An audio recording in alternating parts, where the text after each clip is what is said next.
I want to talk about Kennedy's importance in relation to the mass media.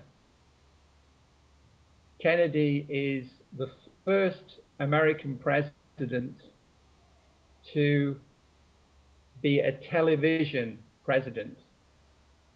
Television is central to why Kennedy is remembered more than many other presidents in American history.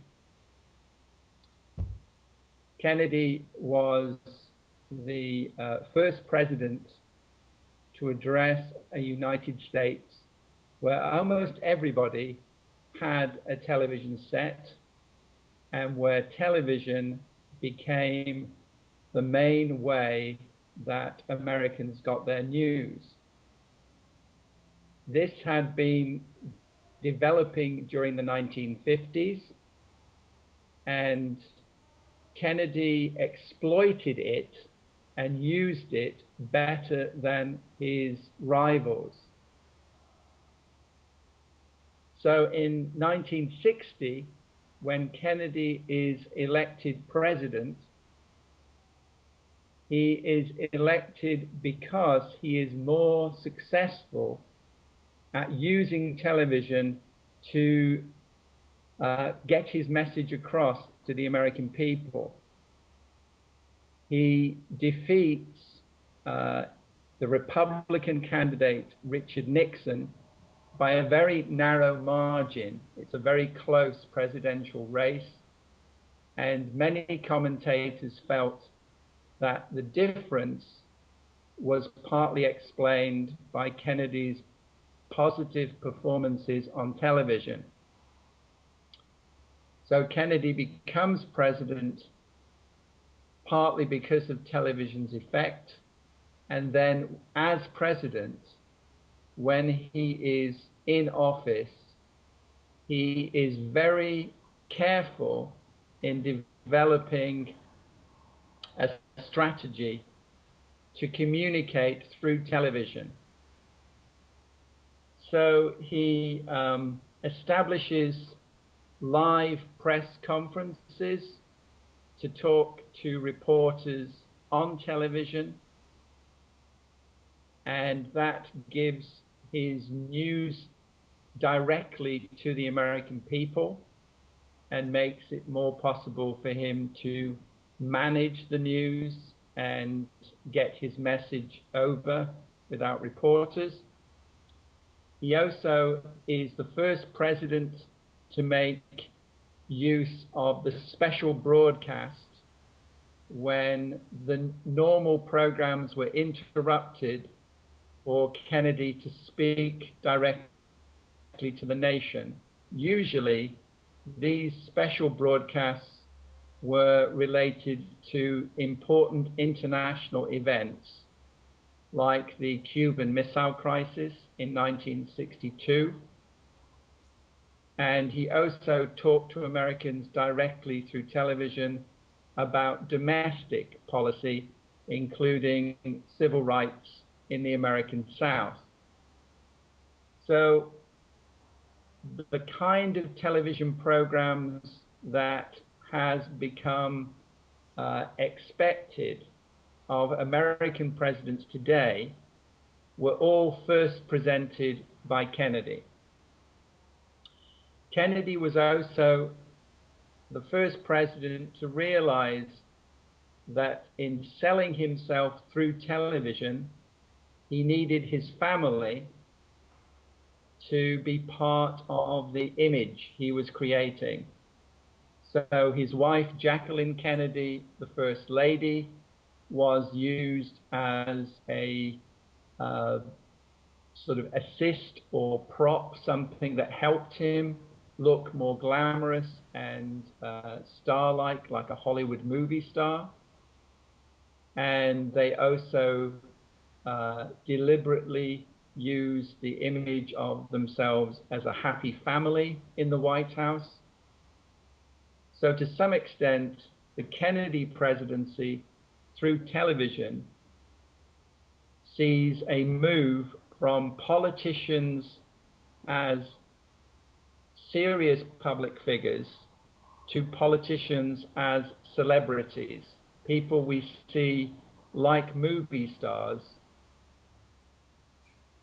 And the other aspect of this was that television became expectant that the president would provide them with news.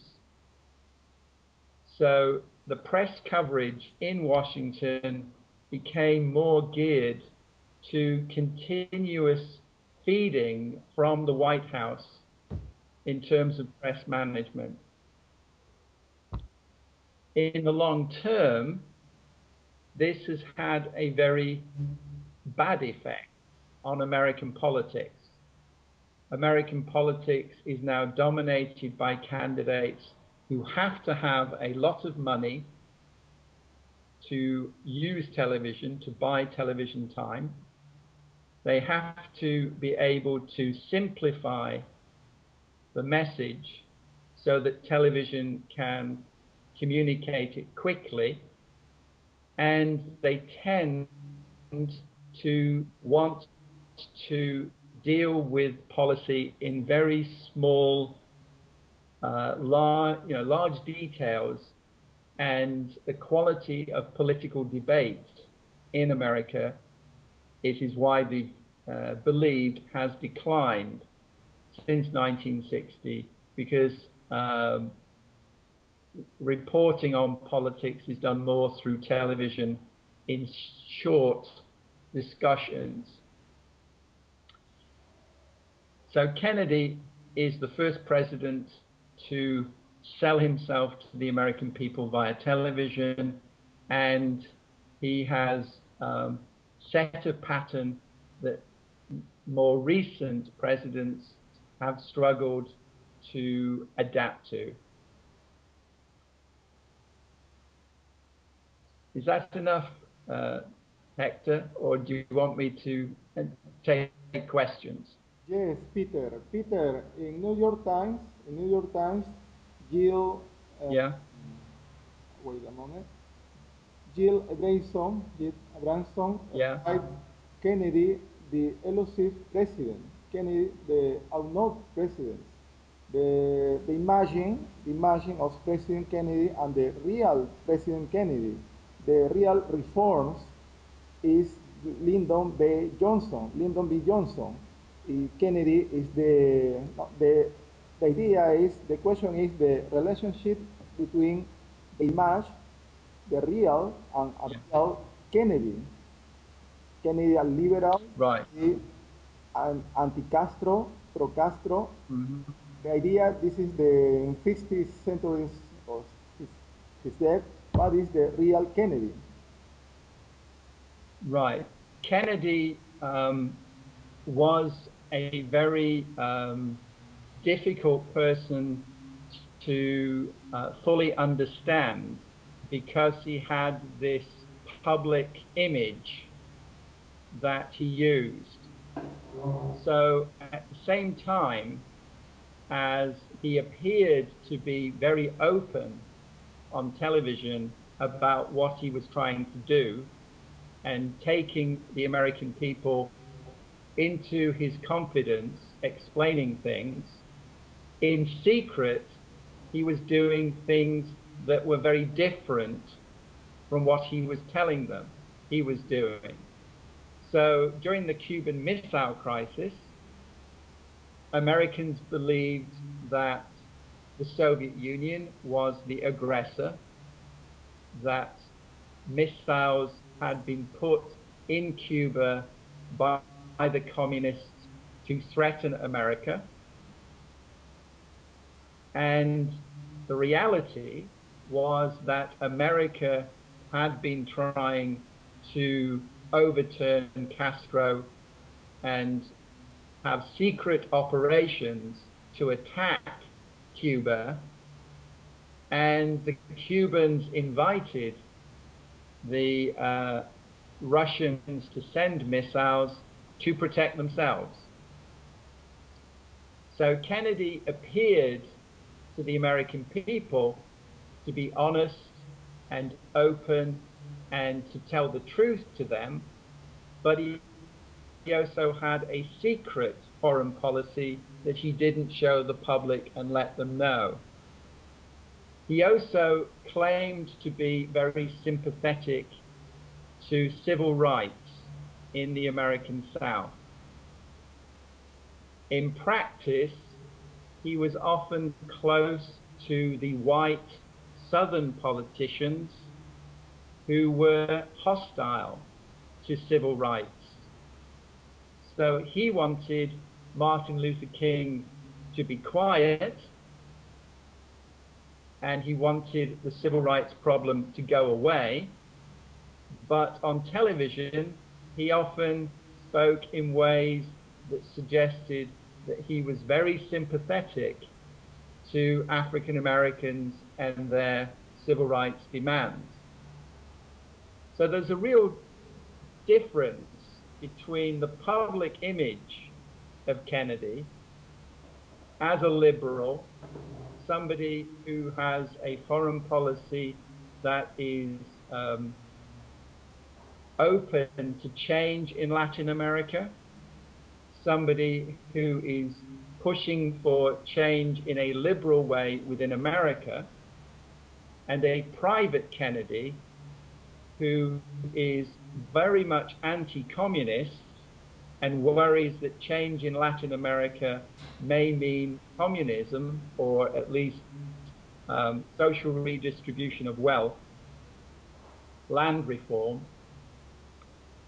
So secretly, he tries to back anti-communist regimes, but in public, he says he is a liberal who wants Latin America to develop its own democratic institutions. So there is a real gulf between the image and the actual politician. And in a way, the image has continued to raise Kennedy's reputation, while historians who look at the documents that were secret at the time realized that Kennedy was a very different politician than the man he claimed to be on television. Peter, there are relationships between Phil and fascists and Phil in 20th century. Right. After Kennedy and television, after Obama, Barack and Twitter, Obama, Barack, Facebook. Right. We can think about politics, mass media, newspaper, Yeah. radio, television, Facebook, Twitter. Yeah. We can organize, we can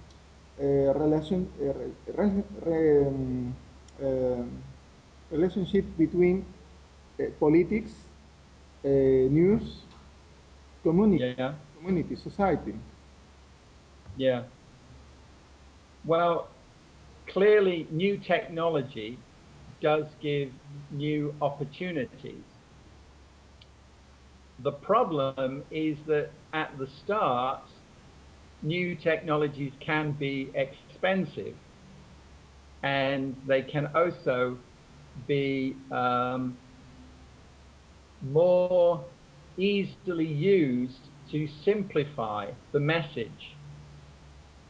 So if you think that fascism in the 1930s used film propaganda in a way that simplified international politics with a strong emphasis on the enemy and the people, so that in different countries, fascists promoted patriotism by identifying a very clear enemy. To some extent, television in the 1950s for Americans continued to tell them a story of politics that was very simple about an evil communism and a good free West, that the West was good and the communist bloc was evil. And Kennedy, as president, in a sense, symbolized America's image of itself and used political crises like the Berlin crisis or the Cuban crisis in order to unite Americans behind him by having a clear threat from communism. I think if you imagine the way the internet has developed in the last 10 years, there are ways in which Americans, even though they have many more sources of news, are still listening to a very simple message about America being threatened from outside by a conspiracy.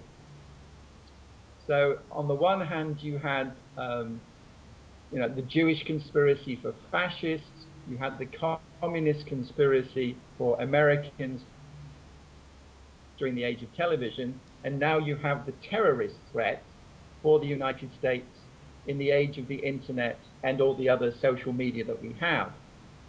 So although we have many more ways of learning the message, we don't appear to be getting more sophisticated, more intelligent about managing that message.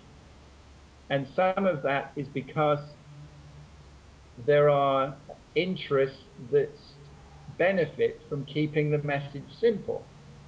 So I think that in America today, some of the people who were associated with the Bush administration continue to be very influential in developing cable television, in promoting the presence of conservative groups on the internet, and in ensuring that conservative candidates continue to learn how to use new technology to spread a very simple message about why Americans should be afraid and trust certain people to protect them.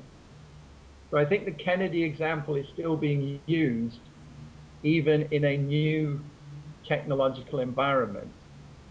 Even politicians who have more progressive aims than Kennedy, and I think Barack Obama is more progressive than Kennedy, they are tempted by the fact that Americans are susceptible to this appeal of the great protector. So it is undoubtedly the case that even with the internet and Twitter and all the other technologies, killing Osama bin Laden was a message for the American people that was enormously popular for the president. And the president used that event on a range of media platforms to show Americans that he was defending them, that he was still the person they could trust. So I think Kennedy continues to offer a model for presidents to use the media to rally Americans behind him. And the ethnic factor in Kennedy was a Catholic, Irish. The ethnic factor in American politics. Well, it's interesting to think about the idea that there is a pattern in American politics whereby certain ethnic groups begin to rise to greater political prominence. So to some extent, Kennedy's election as an Irish Catholic in 1960, which was opposed by certain groups within American society in 1960, did represent the arrival in full political strength of the new immigrant groups of the late 19th century that were not seen as fully American in the first part of the 20th century, at the time of the First World War or in the 1920s. Kennedy realized that many of these Irish Americans and Italian Americans and Spanish Americans were now well established and politically influential in key states. So the victory of a Catholic Kennedy in 1960 included very strenuous efforts, hard efforts to get Hispanic voters to vote in Texas, to get Polish Americans to vote in Chicago. So there was a way in which his Catholicism that people thought would be a disadvantage actually worked to his advantage in getting these people to vote for a Democratic president. What is significant is that people are now saying that American society has changed so much that a white Anglo-Saxon Protestant candidate is no longer the ideal candidate for the presidency.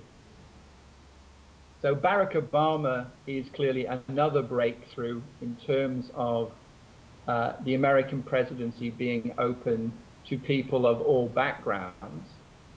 But the question now is if the Republicans or the Democrats want to compete for the growing Hispanic population in America, they will probably want to choose a Latino candidate. And both parties are thinking who is going to be that Latino candidate. It may well not happen in 2016, but looking 10 years, 12 years, 20 years ahead, it looks as if we will have a candidate who, like John F. Kennedy, will be seen as showing that America is ready for a new kind of president. Can you still hear me? Yes. Okay. I think Kennedy was also important because he ended the idea that a Catholic president would be obedient to the Pope. For most of American history, anti-Catholic feeling was linked to the idea that Catholics would not be loyal to America, they would be loyal to the Vatican. And Kennedy was clearly not a man or a politician who shaped his policy to please the papacy, the Catholic Church. He was much more secular in his outlook. Peter, Yeah. do you think America lives in the shadow of Kennedy? In spite, American read Kennedy is a it's a cult Kennedy. This is a difference between public Kennedy and private Kennedy. The people, the American people, like Kennedy. More books about Kennedy. America live under shadow of Kennedy. Presidents American live under shadow of America. What is the reason? What is the reason? The Kennedy is necessary. Kennedy, the image of Kennedy is necessary for American politics, for American states. Right. I think the fact that President Kennedy was killed so suddenly and at a point in his career when Americans think their country was strong and going forward, there is a nostalgia for what they see as the happier time of the Kennedy years. So Kennedy benefits from the idea that for many Americans who remember him, he seems to be a president of great promise.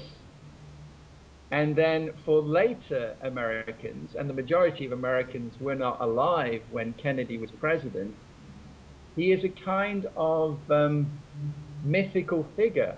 He's almost like a movie figure. He's a superhero from the television or from the movies. So they like to think of Kennedy as special, and they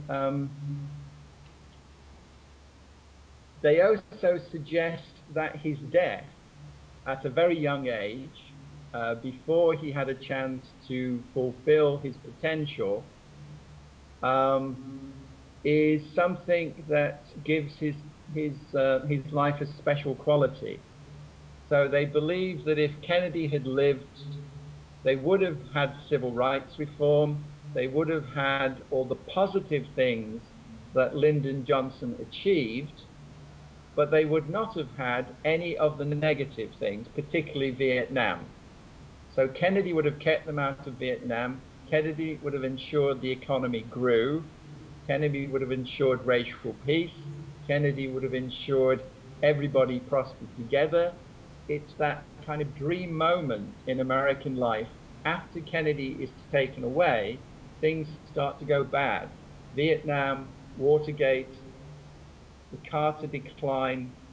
The only president who has any kind of rivalry to Kennedy as a myth and a legend is Ronald Reagan. There are some people in the Republican Party who are nostalgic for Ronald Reagan. I think I should actually confess one thing, which is the latest opinion polls in America on presidential rankings have seen Kennedy fall slightly out of the top 5 of all presidents of all time. And in his place, the president who is moving up is Bill Clinton. That there is now a much more positive view of Bill Clinton as a president among Americans today. And the explanation for that is prosperity. That Bill Clinton is the last president they remember who had a growing economy with more jobs and more Americans feeling good about their futures. So I think Kennedy is still important as a kind of mythic figure, but other politicians like Reagan and Clinton are beginning to emerge as figures of nostalgia and sentiment. Peter, I co-present Professor Carlos Morales. Carlos Morales, this is a specialist Hello. in colonial history. Right. Sí, quería saber, ¿cómo estás, Peter? ¿Cómo te va? Hello. Hello. En tu opinión, ¿por qué mataron a Kennedy? ¿Qué causas motivaron su muerte primero? Y segundo, si tuvo algo que ver con la política bancaria. Yeah. Peter, what is the relationship between banks, economic, financial matter with Kennedy family, financial Okay. capital finance and Kennedy family? Now in this time, the adopted the Kennedy is an embassy of America in Japan. The family Right. is very powerful in America. For example, Well, Ted Kennedy, in the middle of campaign, Hillary Clinton, Obama, Barack, Ted Kennedy said, I vote Barack, I vote Obama, Barack, and Obama, no, success. Yeah. The relationship between finance and Kennedy family. Right. The John F. Kennedy's father, Joseph Kennedy, was one of the wealthiest men in America by the 1930s. He had speculated in the stock market boom of the 1920s, and Therefore, he had originally been a banker. He then became a Wall Street speculator in the 20s, and in the 30s, he consolidated companies by buying their stock and merging them together. So the Kennedy family fortune is based on stock market gains and property investment, particularly in Chicago and other places. The money they gained, he wanted to put into achieving political power. And at the time when Kennedy was elected, there were many people felt that he had, in a sense, bought the presidency because his father was so wealthy. Now, since Kennedy's death in 1963, the family has continued to be important as a kind of symbol of a first family within American politics. They're not quite like a royal family, but they're so famous that they are seen as important figures, even though they are not as wealthy now as they were in the 1960s. The Kennedy family continues to be associated with a particular branch of the Democratic Party, usually seen as a liberal branch of the Democratic Party, when Senator Edward Kennedy was senator for Massachusetts for many years, into the 1980s. So you are right, when Edward Kennedy endorsed Barack Obama instead of Hillary Clinton, many Democrats felt that this was a clear sign of which candidate should be the next Kennedy. Barack Obama was, in a sense, blessed by the Kennedys to become president. It will be interesting to see if there is another famous Kennedy, because at the moment, although there are a couple of minor family members in Congress or in state politics, there is no Kennedy to replace Edward as a real figure on the national stage for the Kennedy family.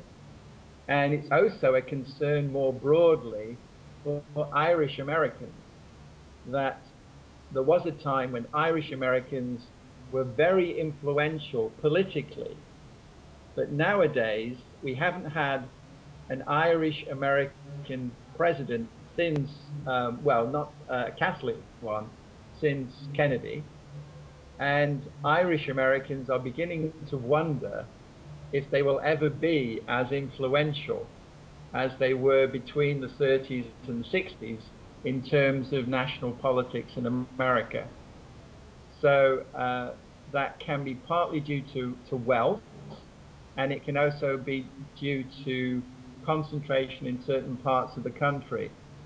But I think the wealth that is needed to support a presidential candidacy is likely nowadays to come not from a personal fortune, but from massive fundraising efforts like Barack Obama did through the internet and other social media. So I think it's unlikely that we will get a Joe Kennedy buying the presidency again. I think instead we're going to still have an American politics dominated by money, but it's going to be money from big donors and big companies, probably continuing to be from figures like from oil and gas, and also at the present moment there's an awful lot of money being spent by insurance companies on American politics in relation to healthcare. Peter, the question, the question, do you know the book of Philip Sheldon, the book Philip Sheldon about Kennedy, no? The book Philip Sheldon about the Kennedy, of Oswald in Mexico, Cuba, right, CIA, FBI. What is your your view. This is Shandon. This is real.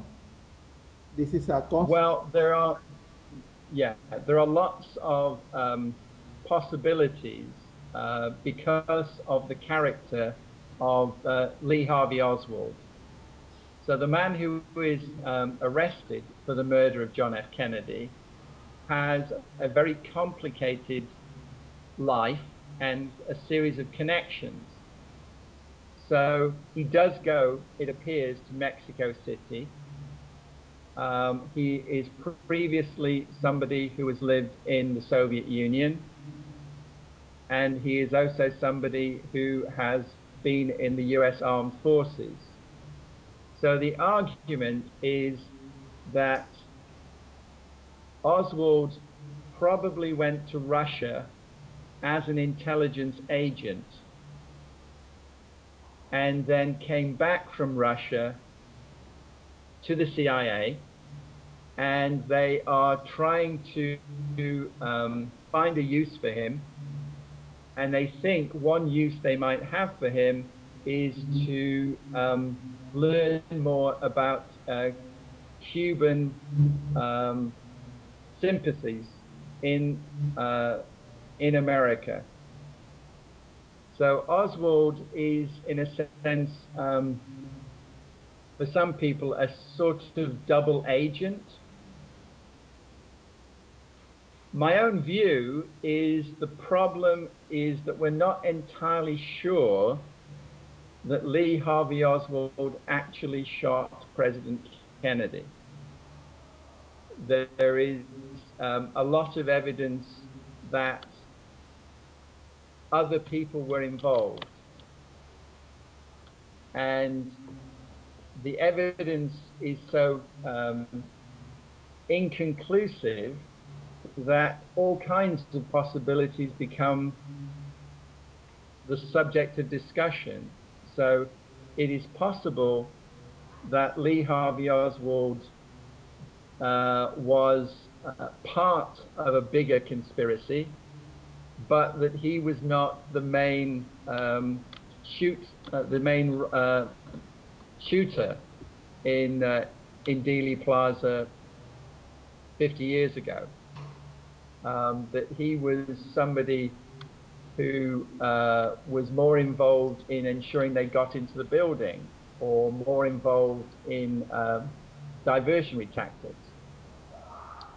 The problem for us is that we don't have adequate evidence. The pictures that we have of the man who is supposed to be Lee Harvey Oswald going into the Cuban and Soviet embassies and consulates in Mexico City do not look like the Lee Harvey Oswald who was arrested in Dallas. We also know that some of the evidence from the assassination was contaminated. It was not well gathered, and it was not kept safely. So I personally think that we are going to continue to hear hundreds of different stories of who may have killed Kennedy on the 22nd of November. In England, yesterday, they showed a documentary which argued that the final bullet that killed President Kennedy was fired accidentally by one of his bodyguards, because the bullet that killed him behaved so differently from the other bullets that were fired at the scene. So you can argue that Castro killed Kennedy to try to take revenge for efforts to kill him. You can argue that anti-Castro Cubans killed Kennedy to try to provoke an American invasion of Cuba. You can argue that Lee Harvey Oswald killed Kennedy to be famous. You can argue that a professional hitman hired by the French organized crime ring, killed Kennedy because he had murdered the president of South Vietnam, Diem, and that had interrupted the heroin supply into Marseille in southern France. And you can argue that a member of the Secret Service tried to pick up his gun in the car behind the president's motor car, picked it up, tried to turn towards the book depository, and as he did so, it went off accidentally and shot the president in the head. There are so many possibilities. I don't think we're going to find the truth. The idea, the conspiracy, the problem is it could be the worst uncover operation because all the world think this is a conspiracy. This is the worst uncover operation in the history of humanity. Because there are a lot of mistakes, there are a lot of problems with the Warren Commission, but the problem is open, no? The idea is open, no? The interesting thing is that most people think that the Warren Commission lies to the American people for an evil purpose, that the reason why the Warren Commission is lying is that they are trying to protect the killers of John F. Kennedy. That they are potentially, and this is the famous version of the Kennedy assassination in Oliver Stone's movie, that they are by right-wing elements in America. In reality, I think it is true that the Warren Commission lied to the American people, but they did it because they feared that right-wing forces in America could whip up such anti-communist feeling that there would be a war with the Soviet Union that would go nuclear. So Lyndon Johnson asks Warren and the other members of the Warren Commission that if they don't stop this story about the Soviet Union being involved, we could have a nuclear war in which 60 million people died. So the Warren Commission is a lie, but it is a lie for peace. It is a lie to try to avoid nuclear war. That makes it actually a positive thing and portrays Lyndon Johnson as somebody who is trying to keep the peace. Because of what happens in Vietnam, people have always seen Johnson as a man who is a warmonger, a man who wants war. And I think that is a mistake. I think Johnson in 1963-64 is trying to avoid war, and that's why he asked the Warren Commission not to investigate the Mexico City visit, not to investigate Oswald's connections with the intelligence services. Just give us an answer that doesn't lead us into international conflict. Sí, ¿hay algún alumno que quisiera hacer una pregunta? Sí. ¿Quieres saber cuál fue el impacto de la muerte de Kennedy en el entorno de lo que hace un libro? Yeah. Peter, the impact of death of Kennedy death in the laboring people, and Kennedy, the image of Kennedy in laboring people America, the impact, the legacy, Kennedy, President Kennedy in laboring people.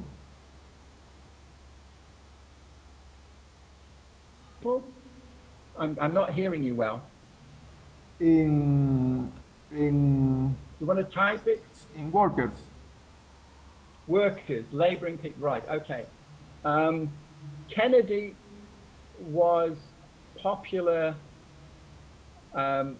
during his presidency.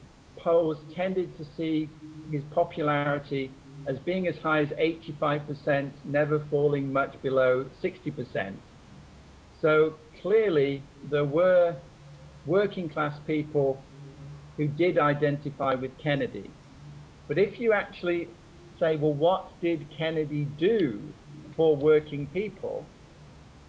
It's not easy to say in real terms what he does. So he struggles to get an increase in the guaranteed minimum wage for working people. And in private, he is upset at having to spend so much time trying to raise the minimum wage.